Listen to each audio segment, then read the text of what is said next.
Hey everyone, I'm Scarlett Kol, a young adult author and AuthorTuber here on YouTube. Hey Tanya, hey everyone, I'm Estelle Van De Velde. I'm a Belgian indie author, freelance marketeer and YouTuber. I post weekly videos on writing and self-publishing, so hello! I'm not sure if I really have a favorite publishing platform. Amazon is actually one of the more user-friendly in terms of uploading your books, and I generally make the most money there. However, they do have some policies that are a little sticky, and it's really, really hard to get a hold of somebody if you need anything done or customer service or anything like that.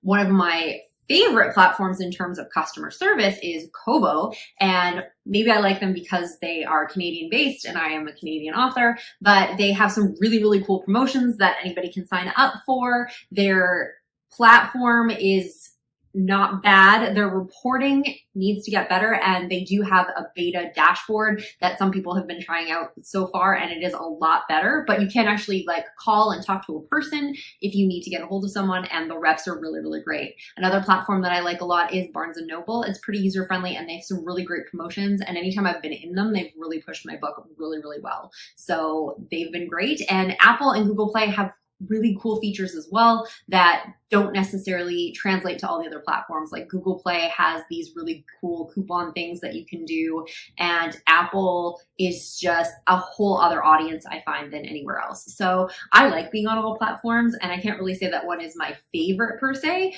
but they all have really great features that I enjoy.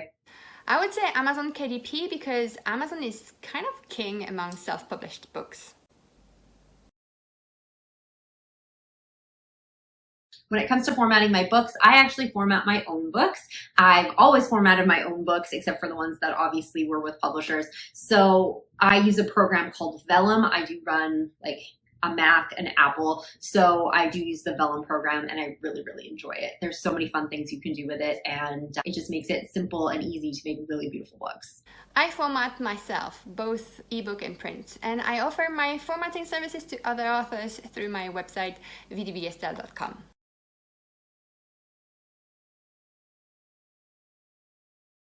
I do not design my own covers. Personally, I have zero visual talent, so that isn't something that I'm really even interested in doing. But I have worked with some really, really great artists that I like to go back to. One of the ones I just finished a book with is Molly Phipps from We Got You Covered. She's just a professional, so, so great. I've also worked with Jessica Elaine from Enchanted Covers, and so good. Everything is wonderful with her.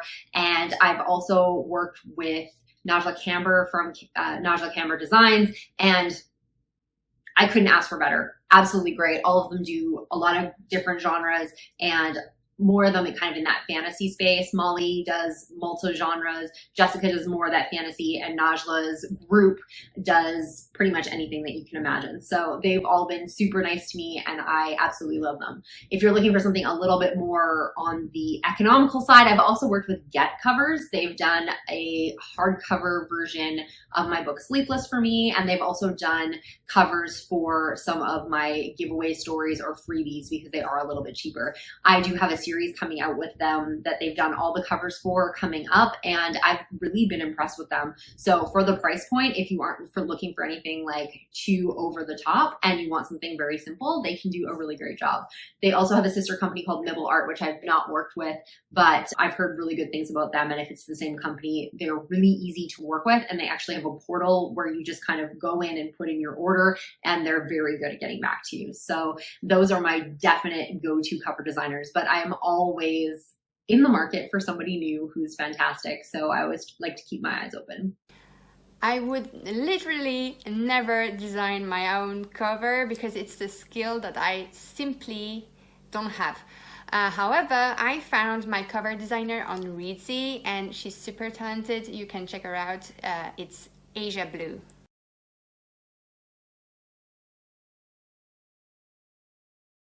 Sad to say, but I am not a full-time author. I work full-time, and I have just writing on the side. I would like to be full-time one day, but I don't necessarily have quite the backlist yet, quite the success yet, or quite the bank account yet to allow me to do that. But one day, I'm hoping. I have a full-time job, which isn't being an author. I'm a marketing manager at a small tech company in Belgium, but I do plan on growing my author platform and maybe someday be able to go full-time being an author. Right now I publish under one author name, and that is Scarlett Kol, Kol with a K, and I write YA, mainly paranormal and fantasy fiction. I do have another pen name kind of in the works where I want to do some more contemporary stuff, but that hasn't come out yet, and I'm not really sure when or if that's going to be launching. It's just something that I've kind of got some of the pieces moving on it, but nothing has really happened with it yet. So maybe one day, and I will let everybody know once that's out and available. I don't publish under a pen name at the moment, so you can find my book under Estelle Van De Velde. But once I publish fiction, I will create a pen name that is actually not that creative, as it will involve my middle name. My very first publication was in February of 2018, and that was my book, Mercury Rises. Mercury Rises is a retelling of Robin Hood in a near future dystopian New York City. So it was really, really fun to write, and I was super excited about it coming out. And I do remember that I was at home when I got my first author copy for it, and it showed up. This is a small press book, so I was not involved with the actual publishing of the book. It was just, I was the author, and the book showed up at my house, and FedEx said that they were coming and they would be there by end of day. And now it's like 6, 7 o'clock at night. They still hadn't shown up yet. And then all of a sudden the doorbell rings. It's like 8:30 at night, which is really, really strange, but they must have been behind. And the box shows up, and I open it, and I was so very excited, and there was nobody home to get excited with me. So I just got super pumped up and screamed a little bit. But the first thought I had when I picked up my first book and looked at it and flipped through the pages was, wow, this is a lot of words. I wrote all these words. This is a lot of words. I published a couple of short stories before I got to self-publish The Londoners, which is the only book you will find on Amazon at the time of recording this video. The Londoners, which actually you can see the cover right here, The Londoners is, to me, the achievement of years of struggle. I wanted to publish a book for so long, and I was working on multiple projects, but couldn't seem to finish anything. So I was over the moon to be able to finish The Londoners and share it with everyone. And for those of you who'd wonder, The Londoners is a travel memoir about my years as an expat in the UK. I've learned a lot about publishing from various different sources over various different years. I've taken a few different classes and just some really great courses to learn various different things. However, the one course that was probably the best for me in terms of publication process was Publish and Thrive, and that is run by Sarah Cannon, who actually is an AuthorTuber here. She runs a channel called Heart Breathings. So I started watching the Heart Breathings videos when they first came out. I've been following her for like a really long time. Just after she started her channel, I happened to come across it. Her videos were always really good, always really upbeat and helpful. And she started her HB90 course, which is a 90-day planning course. And so I took that and I really enjoyed it. And it's very video based as well. So I really liked that. And then she came out with this course called Publish and Thrive. So I had already published a couple of books at this point, but I thought it wasn't going to hurt anything. And it was the beta version of the class. And she gave a little bit of a discount for those people who had taken her planning course before. So I gave it a shot, and it was wonderful. It's I think it's about a 6-week course now. I can't remember what it was when I first started, but yet again, all video based with workbooks and stuff, but it goes through everything in the publication process. So things to think about before you write your book, things to think about as you're writing your book, covers, how to publish on all the various different platforms, how to do various types of marketing, different things that you're going to come up with. And also there's a large section on like mindset and just kind of living that author life and how to think about things and how to frame things. And that was really, really beneficial. And I do go back to that class because you get lifetime access. So I do go back to some of her videos periodically, probably I would guess every 6 months or so. There's something that I want to look up and go back to. And there's a lot of different authors I know who've taken that class who really, really love it. So in terms of publication process, that's probably the best source that I had on learning the publication process. I would say Joanna Penn from the Creative Penn podcast and David Cogran. Those two are full of knowledge about the self-publishing industry, and they've been there a long time. One thing I'd really like to learn more about is translations. I think it's super duper cool when you see these authors and they have these covers in different languages. And I would love to one day be able to release some of my books in various different languages. I would love to have them in French. Being Canadian, it would be great because then I could reach other Canadians with some of my books. And I think Italian would be really cool. And there's a few other languages that I would absolutely love to see my books in. But that is something I need to learn a little bit more about. I don't know if I want to go like the self-publishing route with that, or if I would want to try to get an agent for translations. But that's something that I would definitely like to spend more time learning about.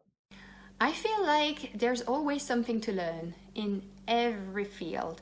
But if I had to pick one, I would say marketing, because I'm a marketeer and therefore passionate about it.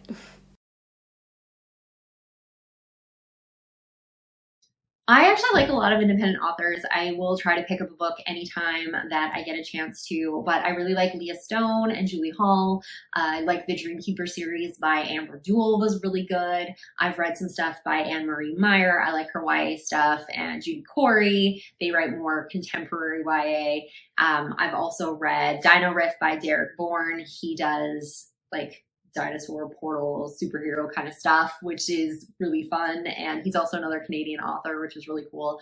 But anytime I see an independent author or I get to, meet them and all that sort of stuff, I will usually try to give their books a chance. I'm hoping somewhere along the line, they're giving my books a chance. So if you have the chance to check out independent authors, give it a shot, give it a try, and hopefully you will find something you like. I don't think I have one particular favorite indie author. However, I do enjoy the work of Ben Reeves over at 21st Century Writer and Vivian Reese. Their writing is so fabulous. You're really drawn into their worlds, and I would instantaneously buy their next book for sure. If I had to start fresh as an author today, I would probably do things very differently than what I did. And one of the first things that I would do is probably write in series. So I released some standalones at the beginning of my career, and I've pretty much released more or less standalones up to this point. So I think I would start with a series. It is a little bit riskier going into a series with multiple books, not knowing if the first book's going to sell. But the fact is, people just really like to binge and get involved in series. They like to just go into those worlds. So I think that starting with a series could definitely help. I don't think I'd want to do it too long, or at least give myself the option to opt out after 3 books. That way, if it isn't working out, or if I've just, developed really, really well and want to start another series because this first one, wasn't necessarily my best work because I am a new author, then that gives me the opportunity to pivot and maybe try something new without getting into 10 or 12 books before I realize that there's things I need to fix. The other thing that I think I would do is probably stick with the same genre. I was really bad at genre hopping, so I think I would find some stories or some series that I was going to write and work on those consecutively, at least for a little while, so I could establish myself in that genre. I would start a YouTube channel much sooner because it holds me accountable to write and to show my work. I always say that I should have started one when we moved to London in 2015, and I created mine in April 2020, so much later. That's what I would do differently.